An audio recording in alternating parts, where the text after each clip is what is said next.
வணக்கம் மக்களே. நம்ம இன்னைக்கு India versus South Africa T20I match தர்மசாலாவில் நடந்துச்சு. ஸோ இந்த மேட்ச் ரிவ்யூ தான் பார்க்க போகிறோம். ஸோ சீரீஸ் பார்த்திங்கன்னா 1-all, அதாவது ஃபஸ்ட் மேட்ச் வந்து இந்தியா ஜெயிச்சிருந்தாங்க, ஒன் சைடாக ஜெயிச்சிருந்தாங்க. அதே மாதிரியே second match South Africa one சைடாக ஜெயிச்சிருந்தாங்க. So again coming back in to the third match, India toss ஜெயிச்சு ஃபஸ்ட்டு பவுலிங் சூஸ் பண்ணுறாங்க. ஸோ லாஸ்ட் மேட்ச்சும் இந்தியா தான் டாஸ் ஜெயிச்சு பவுலிங் சூஸ் பண்ணியிருப்பாங்க. போன மேட்ச் வந்து ஸ்டார்டிங்கில் டிகாக் நல்லா பர்ஃபார்ம் பண்ணி அப்படியே கேமோட மொமெண்டத்தை எடுத்துகிட்டு போயிடுவார். பட் இந்த மேட்ச் வந்து இந்தியன் ஃபாஸ்ட் பவுலர் செம்மையான பும்ரா இல்லை. ஸோ ஹர்ஷித் ராணா ரீப்ளேஸ்மெண்ட்டாக வந்தார். ஸோ ஃபஸ்ட்டு ஒரு ஹர்ஷ்தீப் போடுறாரு. ஹர்ஷ்தீப் பார்த்திங்கன்னா ரீசா ஹென்ட்ரிக்ஸை செட் பண்ணி எடுக்கிறாரு. அதாவது புவனேஸ்வர் குமார் எப்படி நமக்கெல்லாம் வந்து முன்ன T20யில் இன்ஸ்விங் அவுட் ஸ்விங் போட்டு ஆரன் ஃபின்ச்சுக்கெல்லாம் வந்து பார்த்திங்கன்னா அப்படியே ஒரு பெரிய ஒரு நெருப்பை காமிச்சு அவுட் எடுப்பார், அதாவது ஒரு குழப்பத்தை உருவாக்கி அவுட் எடுப்பாரா. ஸோ அதே மாதிரியே பார்த்தீங்கன்னா ஹர்ஷ்தீப் சிங்கும் 2 பால் வந்து ஒரே லென்த்தில் குத்தி அவுட் ஸ்விங்கர், ஒரு பால் கிரிட்டுன்னு உள்ளே போட்டார். ஸோ LBWவில் மாட்டிக்கிட்டார் ரீசா ஹென்ட்ரிக்ஸ். ஸோ இந்தியா வந்து ரிவ்யூ எடுத்து அந்த விக்கெட் எடுக்கிறாங்க. ஸோ அடுத்த ஒரு ஹர்ஷித் ராணா அவரோட ஃபஸ்ட் ஆர் செகண்ட் பால் நினைக்கிறேன், டிகாக் போடுறாரு. அப்படியே ஒரு பால் குட்டி சர்க்குன்னு உள்ளே வருது, ஓகேவா. டிகாக் அதாவது லெஃப்ட் ஹேண்ட் பேட்ஸர் கிங்ஸ் ஃபிங்கர். ஸோ அவரும் LBW ப்ளம்மு அவரே கிளம்பிட்டார். ஸோ இந்தியா அப்படி ஃபஸ்ட்டு 2 ஓவர்லேயே 2 விக்கெட் எடுத்துட்டாங்க. ஸோ அதுக்கப்புறம் சொல்லவே வேண்டியதில்லை, சவுத் ஆஃப்ரிக்கா டேரெக்டாக பேக் ஃபுட் போயிட்டாங்க. ஸோ தேர்ட் ஓவர் நல்லா ஹர்ஷ்தீப் போடுறாரு. Again fourth over Harshit Rana வந்து போடுறாரு. ஸோ இதுக்கு நடுவில் பார்த்தீங்கன்னா ஒரு சான்ஸ் க்ரியேட் பண்ணார். செகண்ட் ஓவர் லாஸ்ட்டில் வந்து நம்ம பிரேவிஸ் வந்து ஒரு புல் ஷாட் அடிக்க போவார். ஷார்ட் பால் வந்து புல் ஷாட் அடிக்க போவார். பட் அது பேட்டோட டாப் எட்ஜ் பட்டு ஒரு கேரி வருண் வந்து கொஞ்சம் ஃபாஸ்ட்டாக போய் எதாவது டைவ் அடிச்சிருந்தா சான்ஸ். ஸோ அது மிஸ் ஆச்சு. ஸோ இந்தியா இந்த மேட்ச் பார்த்திங்கன்னா நிறையா ஒரு சான்சஸ் எல்லாம் விட்டாங்க. பட் பவுலிங் என்ன தான் இருந்தாலும் நல்லா கம்பேக் பண்ணி சவுத் ஆஃப்ரிக்காவை நல்லா ரெஸ்ட்ரிக்ட் பண்ணாங்க ஃபஸ்ட் இன்னிங்ஸ் ஸ்கோரை.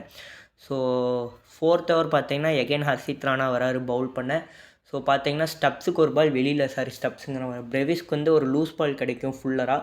ஸோ நம்மளும் பேட்டை விட்டுருவார். பட் இன்சைட் எட்ஜு ஸ்டெம்பு பிடுங்கிட்டு போயிடும். ஸோ இந்தியா 7 ரனுக்கும் வந்து 3 விக்கெட் பிக் பண்ணிடுவாங்க. அதுவும் ஹர்ஷித் ராணா 2 விக்கெட், ஹர்ஷ்தீப் வந்து 1 விக்கெட். ஸோ 4 ஓவர்லேயே 3 விக்கெட் போயிடும். ஸோ அங்கேருந்தே ட்ரபிள் ஸ்டார்ட் ஆச்சு. ஸோ ஃபாஸ்ட் பவுலர் நல்லா வந்து விக்கெட்டு விழுந்தங்காட்டி சூரியகுமார் வந்து ஹர்ஷ்தீப்புக்கும் ஹர்ஷித் ராணாவுக்கும் இன்சைட் தி பவர் பிளே வந்து பார்த்திங்கன்னா 2 பேர்த்துக்குமே 3வது ஓவர் தந்து முடிக்கிறாரு. ஸோ அதாவது ஹர்ஷ்தீப் 3 ஓவர், ஹர்ஷித் ராணா 3 ஓவர் வந்து போல் பண்ணி முடிக்கிறாங்க பவர் பிளேயை. ஸோ 7th ஓவர் பார்த்திங்கன்னா நம்ம ஹர்திக் பாண்டியா வராரு. ஸோ அவரும் வந்து ஃபஸ்ட் ஓவரே விக்கெட்டுங்க. இந்தியன் பவுலர்ஸ் இந்த மேட்ச் போட்டவங்க எல்லாருமே முதல் ஓவரே ஃபஸ்ட் விக்கெட். ஸோ ஃபஸ்ட்டு பால் அதாவது ஹர்திக் ஓவர் போட்ட ஃபஸ்ட் ஓவர் பார்த்திங்கன்னா அதாவது 7வது ஓவர் பவர் பிளே முடிஞ்சு போடுறாரு. ஸோ ஒரு பால் வெளில போடுவார். ஸ்டப்ஸ் இதாக இருந்தால் சான்ஸ்ன்ட்டு அப்படியே பேட்டை விடுவார். But caught behind Jitesh Sharma. So அடுத்து பார்த்திங்கன்னா நம்ம சிவம் துபேவும் வருவார்.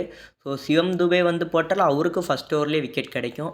ஸோ அதுக்கப்புறம் நம்ம வருண் சக்கரவர்த்தி சொல்லவே வேண்டியதில்லை, க்ரூஷியல் ஃபார் இந்தியா, ஒரு மெஜிஷியன் பவுலரை பற்றி எழுறாருன்னு நினைக்கிறேன். ஸோ லாஸ்ட்டு கேமே வந்து இந்தியா கொஞ்சம் ஒரு 250 டார்கெட்டுக்கு கிட்ட கொண்டு போய் செட் பண்ணுற மாதிரி சவுத் ஆஃப்ரிக்கா ஆடினாங்க. ஸோ அதை ரெஸ்ட்ரிக்ட் பண்ணதே வருண் சக்கரவர்த்தி, சிவன் துபேன்னு தான் சொல்லணும். ஸோ அவங்க கொஞ்சம் நல்லா டீசெண்டாகவே போல் பண்ணாங்க லாஸ்ட் மேட்ச். ஸோ அதே மாதிரி இந்த மேட்ச்சு வருண் சக்கரவர்த்தி கப்புள் ஆஃப் விக்கெட்ஸ் எடுத்தார். ஸோ குல்தீப் யாதவ் என்ன தான் வந்து ஃபஸ்ட் ஓவர் அடி வாங்கினாலும் எகெயின் லாஸ்ட் ஓவர் 20வது ஓவர் அவர் தான் பவுல் பண்ண வருவார்.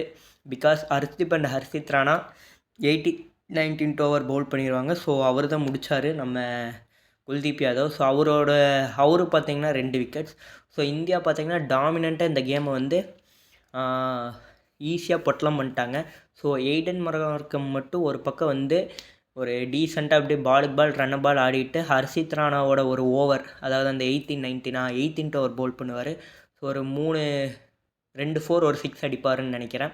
ஸோ அதுக்கப்புறம் பார்த்திங்கன்னா 19th over Harshdeep Singh over பார்த்திங்கன்னா அவரும் ஒரு காட் பிஹைண்ட் ஆகுவார். ஸோ இந்தியா இதனால் பார்த்திங்கன்னா வெல் ரவுண்ட் பர்ஃபார்மன்ஸ். இதுக்கு நடுவில் வருண் சக்கரவர்த்தி ஒரு சான்ஸ் கிடச்சி விட்டார். ஹர்ஷ்தீப் கையில் விழுந்த கேட்ச் ஒன்று விட்டார். அபிஷேக் சர்மா கையில் விழுந்த ஒரு கேட்ச் விட்டார். அது போக ஹர்ஷித் ராணா வந்து லாங்கில், அதாவது ஆஃப் ஸ்கொயரில் பார்த்திங்கன்னா ஆஃப் சைடில் பார்த்திங்கன்னா டீப் பாயிண்டாட்ட. ஸோ அங்கே வந்து மிட் ஜட்ஜ்மெண்ட் பண்ணி ஒரு கேட்ச் விட்டாங்க. ஸோ என்ன தான் 4 ட்ராப் கேட்ச் இருந்தாலும் இந்தியா வந்து சவுத் ஆஃப்ரிக்காவை 170க்கு பொட்டலம் பண்ணாங்க. ஸோ ஒரு ஈஸியான டார்கெட் தான், எப்படி அப்ரோச் பண்ணுறாங்கன்னு யோசித்து முடிக்கிறக்குள்ளே அபிஷேக் சர்மா வந்தார். ஃபஸ்ட்டு பாலே 6ங்க. மனுஷன் இப்படி தான் ஆடினான்னே தெரில. ஸோ வந்த பாலே லைட்டாக லெக் சைடில் விழுந்துச்சு, அப்படியே கிண்டி விட்டார் பின்னாடி. ஸோ பாலே 6ஓட தான் ஆரம்பிச்சது. ஸோ கில் சொல்லவே வேண்டியதில்லை, டீசெண்டாக ஸ்டார்ட் பண்ணார் இந்த மேட்ச். ஸோ ஒரு அவுட் ஆகிற சான்ஸ் இருந்துச்சு, பட் லக்கி இன்சைடு எட்ஜினால் தப்பிச்சிட்டாரு. ஸோ மற்றபடி அவங்க பார்த்தீங்கன்னா ஓப்பனிங் பேர் வந்து 5 ஓவருக்கு வந்து 60 ரன் சேர்க்குறாங்க. ஸோ அது வரைக்கும் தான் இந்தியாவோட ஸ்கோர் கார்டு சேசிங் பார்த்தீங்கன்னா நல்லா அக்ரெசிவாக இருந்துச்சு. Because last over of the power play first பாலே பார்த்தீங்கன்னா அபிஷேக் வந்து அவுட் ஆகிறாரு. ஸோ இதனால் பார்த்தீங்கன்னா நியூ பேட்ஸ்மேன் திலக் வர்மா வராங்க. ஸோ திலக் அண்ட் கில் பார்த்தீங்கன்னா பெருசாக பவுண்ட்ரி ஸ்கோர் பண்ண ட்ரை பண்ணல. திலக் தான் ஓவர் ஷாட்ஸ் ஆனார். அதே பார்த்தீங்கன்னா கில் பார்த்தீங்கன்னா சிங்கிள்ஸ் ரொட்டேட் பண்ணி ஸ்லோவாக தான் ஆடினாங்க. யோசிச்சு பாருங்கள், 117 சேஸ் பண்ணுறோம்.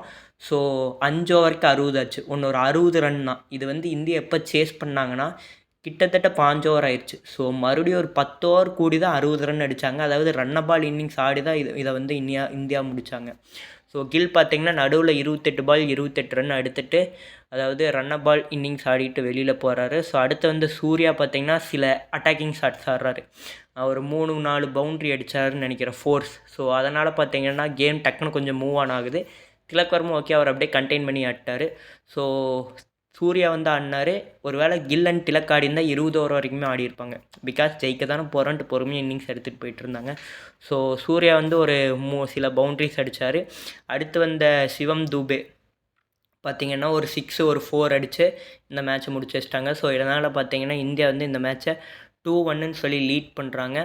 ஸோ கோயிங் இன் டு தி, அதாவது நாளான்னைக்கு பார்த்திங்கன்னா இந்தியா ஜெயிச்சாங்கன்னா இந்த சீரீஸை வந்து சீல் பண்ணறதுக்கான ஒரு சான்ஸ் இருக்குது. ஸோ நாளான்னைக்கு ஆசஸ் இருக்கும். ஸோ என்னென்ன மேட்ச் ரிவ்யூஸ் வேணுமோ இல்லை இன்ட்ரெஸ்ட்டாக இருந்தால் கீழே கமெண்ட் பண்ணுங்கள். ஸோ அடுத்த மேட்சாவது சவுத் ஆஃப்ரிக்கா ஜெயிச்சாங்கன்னா சீரீஸ் ஒன்றா அலைவாக போகும். ஸோ டிசைடில் போய் யார் ஜெயிக்கிறாங்கங்கிறத பார்த்தா மேட்ச் ஒன்றா இன்ட்ரெஸ்டிங்காக இருக்கும். ஸோ 3 மேட்சுமே ஒன் சைடாக தான் வின் பண்ணியிருக்காங்க. ஃபஸ்ட் மேட்ச் டாமினண்ட்டாக இந்தியா ஜெயித்தாங்க. செகண்ட் மேட்ச் டாமினண்ட்டாக சவுத் ஆஃப்ரிக்கா. தேர்ட் மேட்ச் டாமினண்ட்டாக இந்தியா. ஸோ ஒரு நெயில் பைட்டர்ஸே இல்லை. ஸோ அந்த மாதிரி மேட்ச் வந்தால் கூட பரவாயில்ல. பட் அடுத்த மேட்ச் சவுத் ஆஃப்ரிக்கா ஜெயிச்சா இன்னுமே சீரியஸ் நல்லாயிருக்கும். ஸோ இந்த மேட்ச் ப்ரெடிக்ஷன் பார்த்திங்கன்னா நம்மளுக்கு தப்பாக போயிடுச்சு. ஸோ அடுத்த மேட்ச் சவுத் ஆஃப்ரிக்கா ஜெயிப்பாங்கன்னு எகெயின் ப்ரெடிக்ஷன் வைக்கலாம். ஸோ அடுத்த வீடியோவில் சந்திக்கலாம். வணக்கம்.